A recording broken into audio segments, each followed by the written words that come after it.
How are you? Great. Johnny, do you remember the Lucky Four Ranch? Well, if you're talking about the one out in Green Mountain Falls, Colorado. That's the one I'm talking about. Well, sure. That's where you and I and Ray, what's his name? Ray Smithney. Yeah, Ray Smithney, who owns the Lucky Four.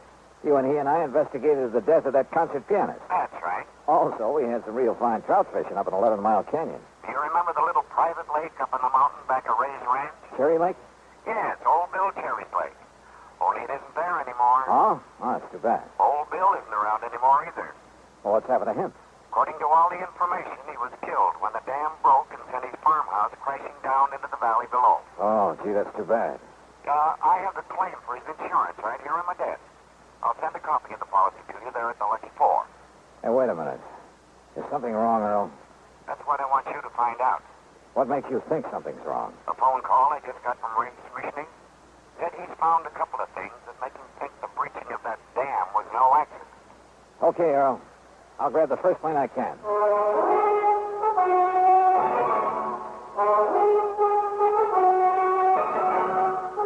Bob Bailey in the exciting adventures of the man with the action-packed expense account, America's fabulous freelance insurance investigator. Yours truly, Johnny Dollar.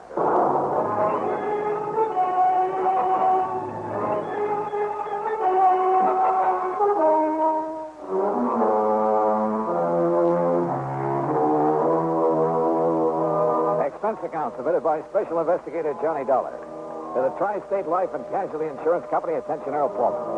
Following is an account of expenses incurred during my investigation of the Lucky Four matter.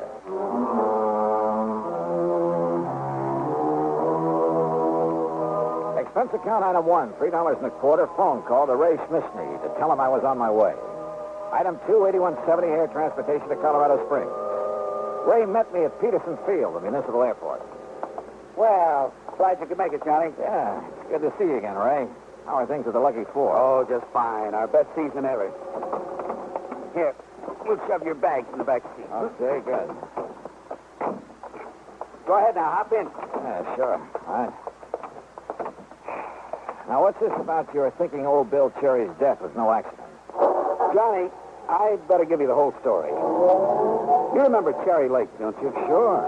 I remember taking a couple of nice trout out of it on a Silver Doctor. Or was it a Royal Coast? Well, you didn't meet old Bill because he was away at the time. Actually, we were kind of poaching when we fished up there. Oh? If he'd suddenly come back and caught us, he'd probably have filled our hides with birdshot. And here I always thought you were on the side of law and order. He was a kind of ornery old cuss, but in spite of it, we got along pretty well. Even after he put in that dam. How'd the dam affect you? 3 Mile Creek used to water some of my property before he put it in. Some of the others down below, too. Oh, I see. But now what happened? Johnny, old Bill's little plot of farmland is up around the 9,000-foot level, you know. Yeah, I know. So the snowpack melts down pretty late. That meant a big summer flow of water into his lake. Yeah. And what about when some of your big summer rains come pouring down? It was during one of the big rains a couple of weeks ago, one night it was, that the dam gave way. Johnny, that thing busted loose like an explosion. And what was left of old Bill's house came tumbling down on the Lucky Four property. And old Bill? Oh, we found his body in the wreckage. Oh, hold on. I'm going to take my favorite shortcut and get away from the highway traffic. Sure. But now, Earl Foreman told me you seem to think that dam didn't give way by itself. Well, I did in the beginning. Everybody did. And why not? Homemade dam, more water in the lake than ever before, more water pouring down out of the sky to fill it up. Big storm. Maybe it was even hit by lightning. But now? Johnny, I went up there and poked around a couple of days ago. First chance I've had since the rain quit. And what did you find? A couple of things I want you to look at. What kind of things, Ray? Now, they may not mean a thing, Johnny, any more than who's the beneficiary of old Bill's insurance. Which reminds me, did Earl send me something in the mail? Oh, yeah, a big envelope, Johnny, and I opened it by mistake. It was supposed to contain a copy of Bill Cherry's policy. It did. And when I looked at it and saw who the beneficiary is... Hey, sounds to me like you need a tune-up, brother. That's funny. Let's stop and take a look, huh? Yeah, why not?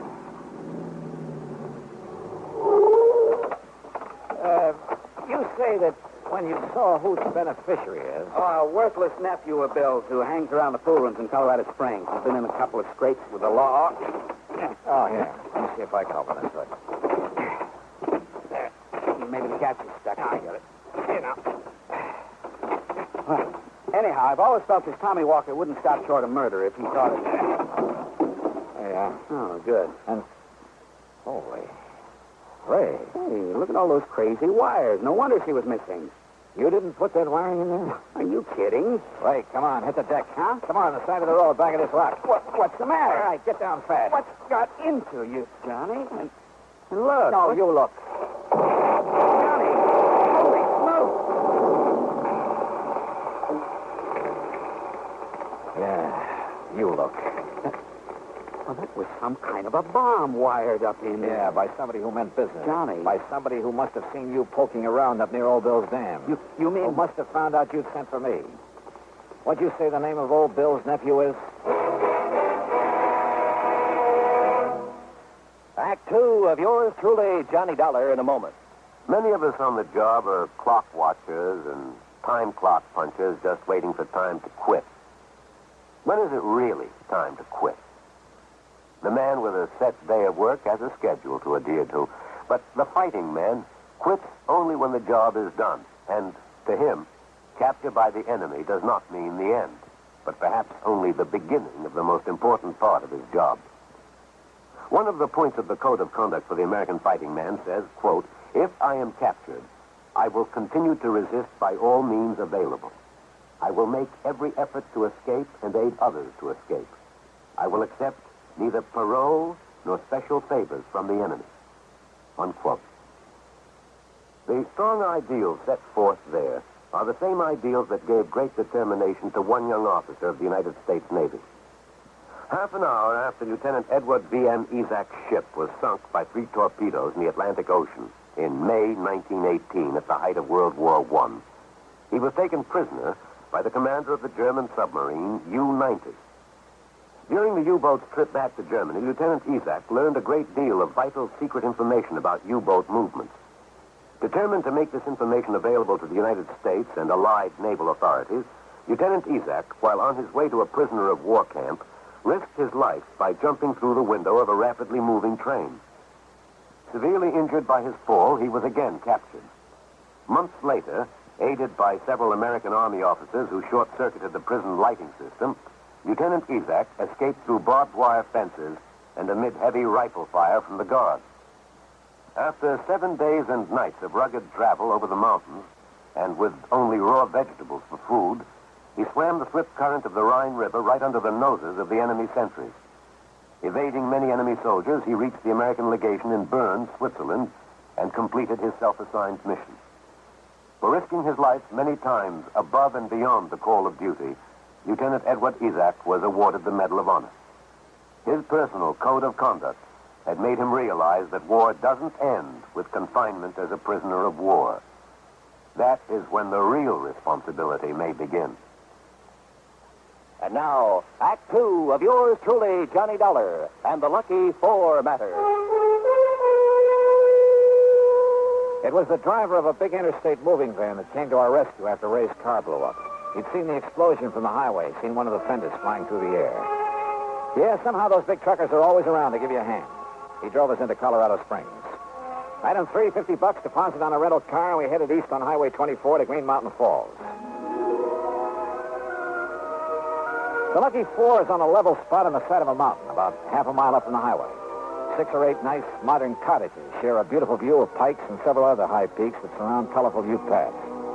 I dumped my luggage, set a load of Ray's pretty wife Lee, and we headed up a narrow wagon trail up the side of the mountain in Ray's Jeep. Here, Johnny. That truck driver gave me this souvenir. Hey, looks like a piece of the wiring we found under the hood before your car blew up. That's what it is. Now, look. You see there where 3 Mile Creek bounces down over the rocks? It's quite a flow there, Ray. And I see that it goes on down through your property again. Just like it did before Old Bill put in his dam. Of course, I don't really need the water, not as much as Ralph Kimball, at least. Who's Kimball? A property next to mine. Retired man. Used to be a math or physics prof or something. Nice neighbor? Oh, he keeps to himself. He and his wife. Ornery old cuss like Old Bill. They had no use for each other. Didn't like interference. Now, you see that clearing up ahead? Yes? That's where Old Bill's home used to be, huh? Yeah, before the water dumped it down on my place. Kindling. That's about all that was left of it. You still haven't told me what you found up here. Well, one thing I found down below on his body, gripped tight in his hand, sort of a death grip, I guess it was. Yeah? Cigarette package. El Perro cigarette. That's a Cuban brand. Is that what he smoked? No, sir. He never smoked in his life. Wouldn't even have the things on his plate. Do you see what I mean? Well, I don't think that's much of a clue. Well, what I figured, Johnny, that is, after what else I found, is that he caught somebody prowling around his dam, maybe struggled with him, and that's how come the cigarette package. Whoa, now, Ray, back off. Whatever else you found up here, it better be more conclusive than that. All right. Look here. Here's where the dam was, between these big rocks. What kind of a dam? Concrete, with planks across. Oh, yeah. I can see where cement is still stuck to them. Used some dynamite, too. You can see the mark where he drilled to pack in the stuff. That's my clue number one, Johnny. He didn't use any dynamite. He was afraid of it. Also, I'd have known. I'd have heard it go off while he was building his dam. But somebody... Yeah, somebody, all right. Look at this. Plastered on this rock. A piece of label? Plastered on the rock by the force of that explosion. Says Titan Super IXL Dynamite. Johnny, he wouldn't even have the stuff around. Another thing. It's a brand you can only get in one little store in Denver, and he'd never go there. He hated the place. Yeah, you said the dam went like an explosion. Yes, sir. And, of course, with all the thunder and lightning that night, who could be sure which was which? Oh, well, chances are lightning wouldn't reach down here, Ray, with all the high peaks around. That's what first hit me, Johnny. Come on. Let's go into Colorado Springs and find this nephew of old Bill's. Tommy Walker. Yes, sir, Johnny. Being the beneficiary and all, who else could it be? Ray, I'm with you.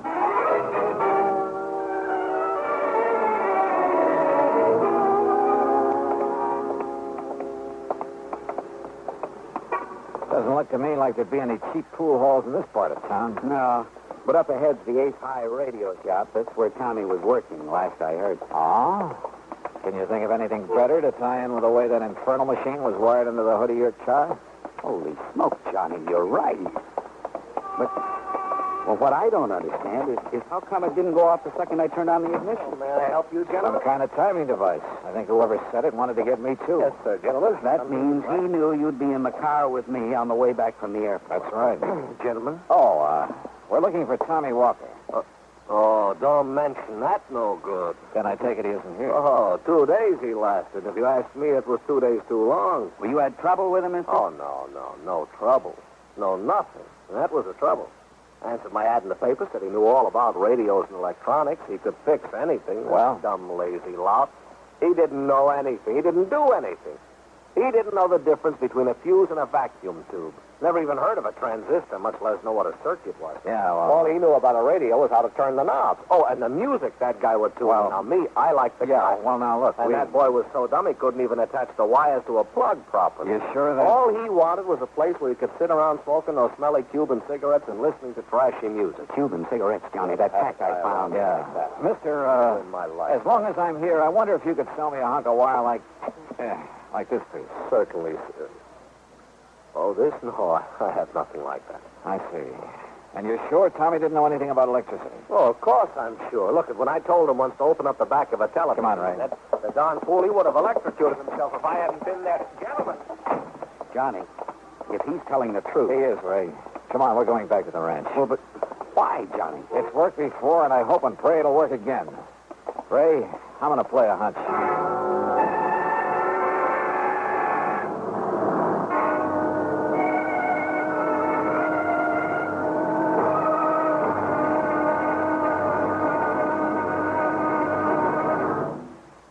Act 3 of yours truly, Johnny Dollar, in a moment. And now for another episode in the life of Sergeant Donald Bellwether, my husband.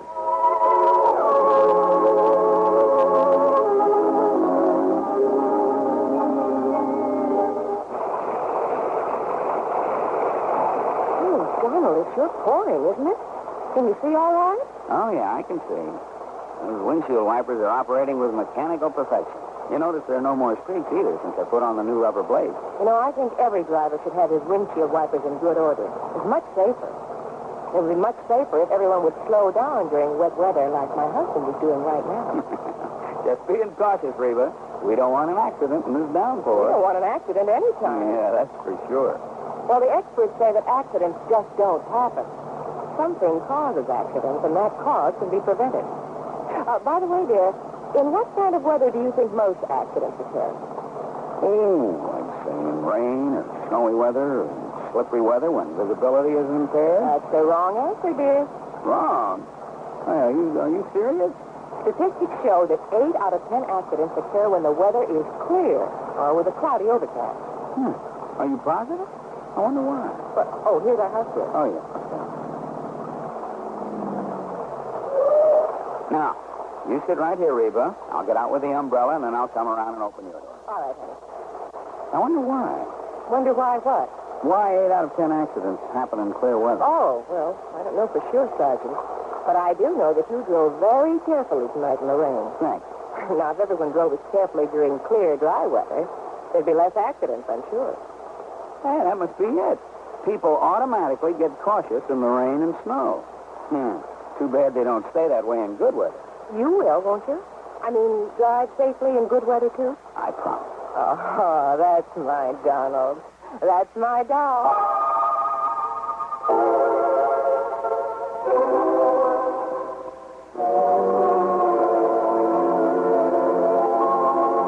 And now, Act 3 of yours truly, Johnny Dollar, and the Lucky Four Matter.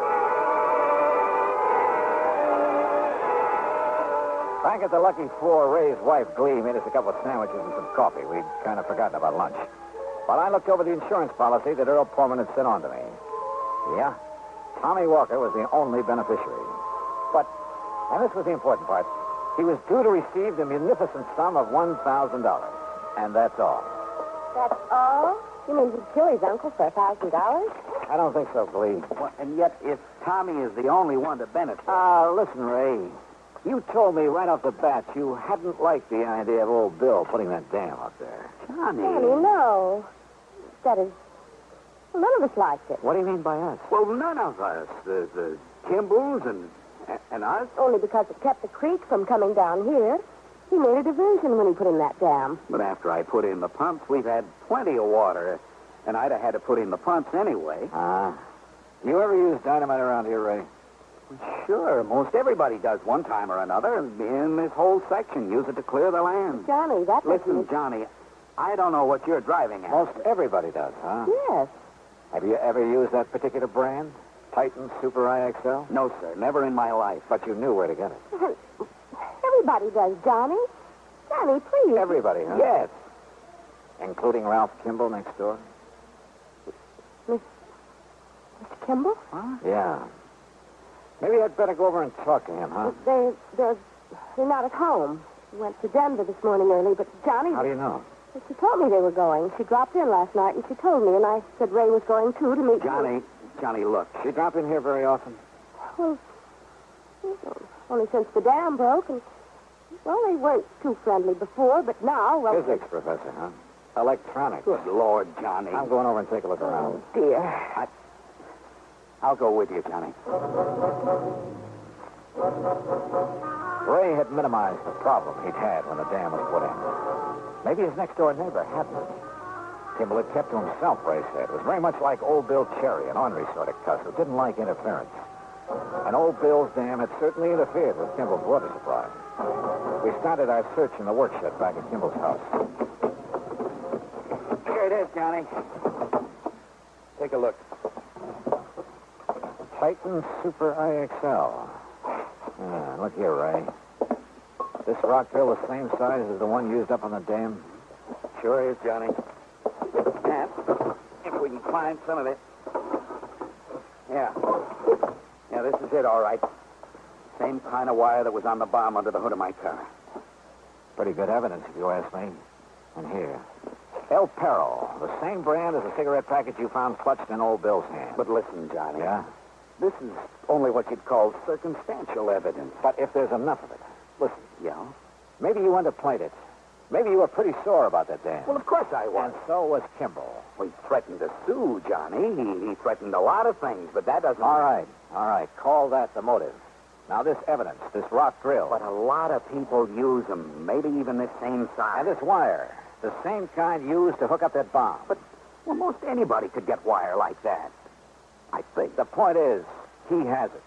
And the right brand of dynamite. Well, anybody who knows that store up in As Denver... for hooking up that infernal machine, Kimball was a physics professor, electronics. Yeah, that's true. Did he know about your private shortcut to Denver? Yes. Yes, Johnny, I told him one time. He also knew when you and I would be on that road. We had told his wife. She probably told her why I was coming here. Yes, that's true. Kimball and his wife left for Denver early this morning. And look, Johnny. Huh? The mud on these boots here in the corner. The same gray silk you find only up around Cherry Lake. Yeah. And if that doesn't prove it... But, Johnny, it's all circumstantial. But it'll hold up in court. What? 7 points of similarity, Ray, that'll stand up in any court in the land. But even if... Even if. Because what the law calls 7 points of similarity, as any mathematician can tell you, will occur only once in 38 billion times. That's true? That's true. And that's what's going to hang Mr. Kimball. That, Mr. Dollar, is not true. Kimball. Oh, now, surely you're not going to be foolish enough to use that thing, Kimball.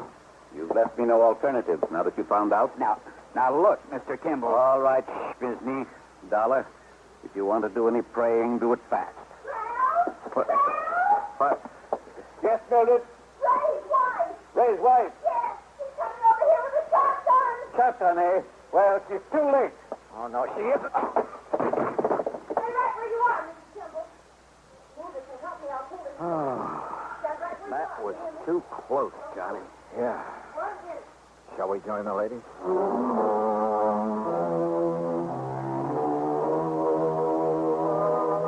Well, it's up to the authorities now, the courts. And I don't think there's much doubt about the outcome. Kimball's attempt to kill us was the clincher. As for Tommy Walker, the heir, well, you'll have to pay him off on old Bill's policy. Expense account total, including the trip back to Hartford, $224.95. Yours truly, Johnny Dollar.